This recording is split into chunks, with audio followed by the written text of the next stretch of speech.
جو شرطیں آپ نے اس مارچ میں حکومت کے سامنے گورنمنٹ کے سامنے رکھی ہیں اگر وہ نہیں مانتے تو کیا یہ مارچ دھرنے میں تبدیل ہو سکتا ہے؟ یہ کوئی ریاست اگر ایسا کوئی برا ارادہ رکھتی ہے تو ان کو پتہ ہو۔ اچھا علامہ صاحب، مجھے یہ بتائیں کہ آپ کو لگتا ہے کہ ہمارے ان حکمرانوں میں اتنا دم کم ہے کہ اسرائیلی پرائم منسٹر کو دہشت گرد قرار دے سکیں؟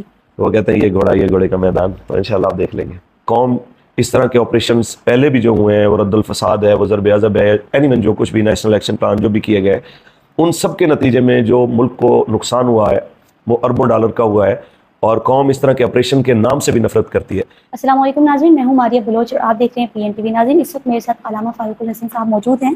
ہم ان سے جانتے ہیں کہ 13 جولائی یا اقصیٰ کا مارچ جو راولپنڈی لیاقت باغ میں ہونے جا رہا ہے، ان کا جو اعلان ہوا اس سے ریلیٹڈ چند سوالات کریں گے، ان کے جواب آ جانتے ہیں۔ السلام علیکم۔ وعلیکم السلام۔ جی علامہ صاحب، کیسے ہیں آپ؟ جی الحمدللہ، اللہ کا شکر۔ علامہ صاحب، سب سے پہلے یہ بتائیں کہ جو اعلان مارچ کے حوالے سے مرکز نے کیا ہے، کیا واقعی آپ لوگ 13 جولائی کو اس مارچ کو جاری رکھیں گے یا محرم الحرام کی وجہ سے آگے بھی ہو سکتا ہے؟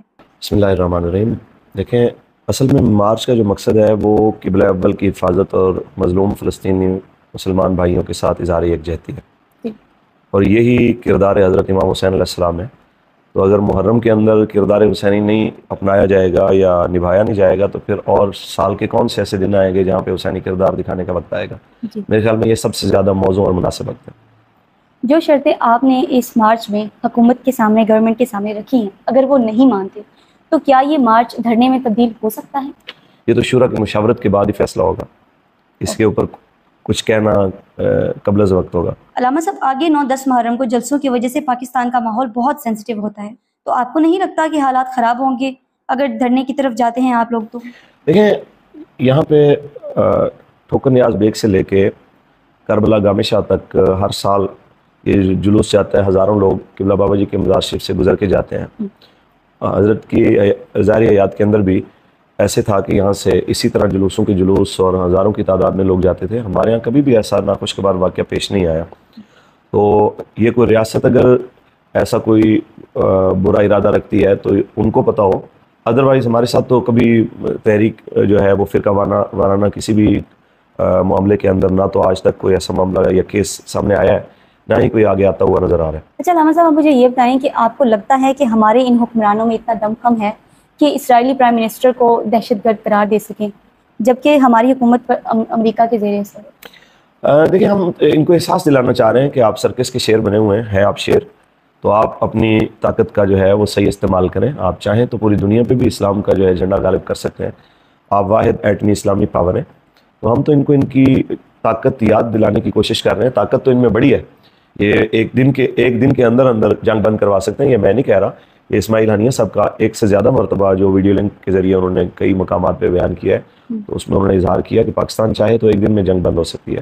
ہم تو ان سے بہت چھوٹا مطالبہ کر رہے ہیں، یہ چاہیں تو بہت کچھ اس سے بھی زیادہ کر سکتے ہیں۔ خدا نخواستہ اگر گورنمنٹ ماضی کی طرح اس بار بھی طاقت کا مظاہرہ کرتی ہے تو ایسی صورت میں آپ کیا کریں گے؟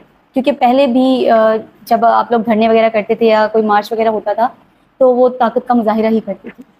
دیکھیں، طاقت کے مظاہروں سے انہوں نے کب روکا ہے یا روک سکے ہیں؟ طاقت کے مظاہروں سے انہوں نے صرف اور صرف یہ ہے کہ خون بہایا ہے، صرف اور صرف یہ ہے کہ جیلیں بھر سکتے ہیں، لیکن یہ روک تو نہیں سکے، کبھی بھی نہیں روک سکے۔ اور نہ ہی تحریک کی یہ تاریخ ہے کہ یہ طاقت کے مظاہروں کے سامنے یا گورنمنٹ کی جو ہے وہ ظلم و جبر کے سامنے گھٹنے ٹیکنے والی ہے۔ الحمدللہ بابا جی علیہ رحمہ کے کردار کے مطابق یہ چل رہی ہے، اور اسی طرح انشاءاللہ قیامت تک چلتی رہے گی۔ علامہ صاحب، کتنے لوگ دیکھ رہے ہیں آپ اس مارچ میں؟ جی، یہ ابھی تو زیادہ ٹائم رہ نہیں گیا، آپ اب یوں سمجھ لیں کہ کل کا دن رہ گیا، تو وہ کہتے ہیں یہ گھوڑے کا میدان، تو انشاءاللہ آپ دیکھ لیں گے۔ آپ کو لگتا ہے صرف مارچ اور دھرنا ہی اس کا حل ہے؟ کیا ہمارے پاس ان مظلوموں کے لیے کوئی اور اس سے بڑا حل نہیں، جبکہ ہم ایٹمی پاور بھی رکھتے ہیں؟ دیکھیں، وہ حل تو میں نے آپ کو پہلے بتا دیا کہ حل تو ہے، مگر وہ تو گورنمنٹ کے پاس ہے۔ وہ اگر چاہے تو اس کی ضرورت ہی نہیں ہے کہ یہ جو کچھ عوام کر رہی ہے، ہم سے کئی گنا زیادہ مالی لحاظ سے اور باقی بھی بہت سارے معاملات کی وجہ سے کمزور ملک ہے یمن۔ اگر وہ اس وقت امریکہ کو، اس کے اتحادیوں کو، اسرائیل اور اس کے اتحادیوں کو، جبکہ پورے عرب ممالک بھی لونڈی بنے ہوئے ہیں یورپ کے حکمرانوں کے، تو ان غلاموں کے مد مقابل چہار اطراف سے جس طرف سے بھی دیکھیں اس طرف سے دشمنوں میں گھرا ہوا ملک اگر یمن وہ فلسطین کے لیے پوری دنیا سے ٹکر لے سکتا ہے تو یہ تو اس سے کئی گنا زیادہ ٹکر لے سکتے ہیں. لیکن بات وہی ہے نا کہ اندر غیرت اور ایمان کی جو ہے رمق کا ہونا باقی ہے. ان کے اندر جو سب سے بڑا مسئلہ ہے وہی حب الدنیا و کراہیت الموت, دنیا کی محبت اور موت سے نفرت. یہ مین بیماری ہے, اللہ انہیں شفا دے. آمین. آخر میں کیا پیغام دینا چاہیں گے حکومت کو بھی اور اپنی عوام کو بھی؟ دیکھیں جی, حکومت کو ہم پیغام دینا چاہتے ہیں کہ بحیثیت مسلمان آپ کا بھی قبلہ اول کی حفاظت اتنا ہی ضروری ہے جتنا ہمارے لیے ضروری ہے. آج وزیر اعظم صاحب, صدر صاحب اور آرمی چیف صاحب اور سارے حکومتی جو نمائندے ہیں وہ عزم استحکام آپریشن کی فضیلت بیان کرتے نظر آ رہے ہیں اور کہتے ہیں جی یہ قوم کی امنگوں کے مطابق فلاں فلاں فلاں ایسی بات, جبکہ قوم اس آپریشن کے ساتھ نہیں کھڑی ہوئی. قوم اس طرح کے آپریشنز پہلے بھی جو ہوئے ہیں, وہ رد الفساد ہے, وہ ضرب عضب ہے, اینی جو کچھ بھی نیشنل ایکشن پلان جو بھی کیے گئے, ان سب کے نتیجے میں جو ملک کو نقصان ہوا ہے وہ اربوں ڈالر کا ہوا ہے. اور قوم اس طرح کے آپریشن کے نام سے بھی نفرت کرتی ہے, مگر آپ پھر بھی قوم کو اس میں دھکیلنا چاہتے ہیں اور اس کے اوپر لیبل بھی لگانا چاہتے ہیں کہ جی یہ قوم کی مرضی کے مطابق ہے یا ان کی امنگوں کا ترجمان ہے. اس سے ہزارہا زیادہ گناہ ہمارے لیے ایمانی نقطہ نظر سے ضروری ہے کہ ہم قبلہ اول کے لیے میدان میں اتریں, جس کے لیے خیبر سے کراچی تک تمام پاکستانی یہ چاہتے ہیں کہ آپ جہاد کا اعلان کریں اور تمام مکاتب فکر کے ساتھ تعلق رکھنے والے لوگ اس میں آپ کے ساتھ شامل ہوں گے. تمام شعبہ زندگی سے تعلق رکھنے والے مسلمان اس معاملے میں آپ کے ساتھ شامل ہوں گے. ایون کہ مذہبی طبقے کے ساتھ ساتھ شاید لبرلز بھی ہوں تو وہ بھی آپ کو, جو انسانی حقوق کی پامالی ہو رہی ہے تو اس معاملے میں اگر آپ کھڑے ہوں گے تو شاید وہ بھی آپ کے ساتھ کھڑے ہوں, اور اگر نہیں ہوں گے تو کم از کم ان کی اوقات تو واضح ہو جائے گی نا کہ اگر ایک اونٹ کی ٹانگ کٹتی ہے تو اس کے اوپر آپ کو جناب ظلم اور جبر اور بنیادی حقوق نظر آ جاتے ہیں, اور وہاں پہ ہزاروں بچے, ان کا قتل عام, عورتوں کا قتل عام, عبادت گاہوں کی جو ہے ان کا انہدام, اور اس سخت گرمی کے اندر پانی کی بندش, جو سخت سردیاں گزری ہیں اس کے اندر چھت کا نہ ہونا, ان تمام معاملات کے ہوتے ہوئے بھی اگر وہ پھر بھی کہیں کہ بھی نہیں نکلنا چاہیے تو پھر ان کی اوقات کم از کم دنیا کے سامنے واضح ہو جائے گی. بہرحال ہم تو یہ کہتے ہیں کہ اگر گورنمنٹ اور ادارے یہ چاہیں کہ بھی ان کی عزت بحال ہو تو ایک ہی طریقہ ہے کہ آپ جہاد فی سبیل اللہ کا اعلان کریں.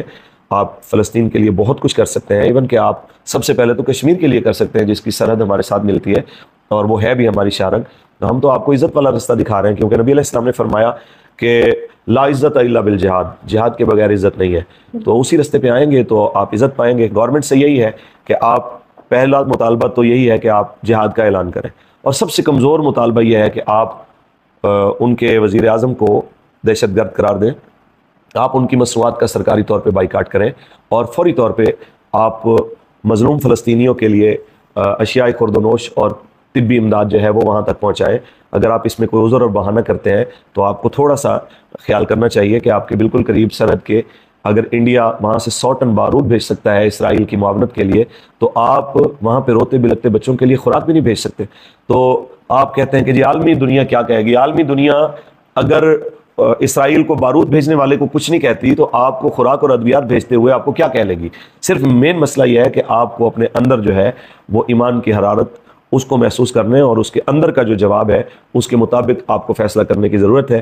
یہ تو گورنمنٹ کے لیے پیغام ہے. عوام کے لیے پیغام یہ ہے کہ آپ حد الوسع جتنا ہو سکے آپ اسرائیلی مصنوعات کا بائیکاٹ بھی کریں, اور 13 جولائی کو آپ جہاں کہیں بھی ہوں آپ کوشش کریں کہ بر وقت 11 بجے انشاءاللہ العزیز لیاقت باغ راولپنڈی میں آپ پہنچیں. اللہ تعالیٰ ہم سب کو اپنے عہد و پیمان کے اوپر قائم رہنے کی توفیق عطا فرمائے, ہمیں فلسطینیوں کے ساتھ صحیح معنی میں کھڑا ہونے کی توفیق عطا فرمائے. آمین.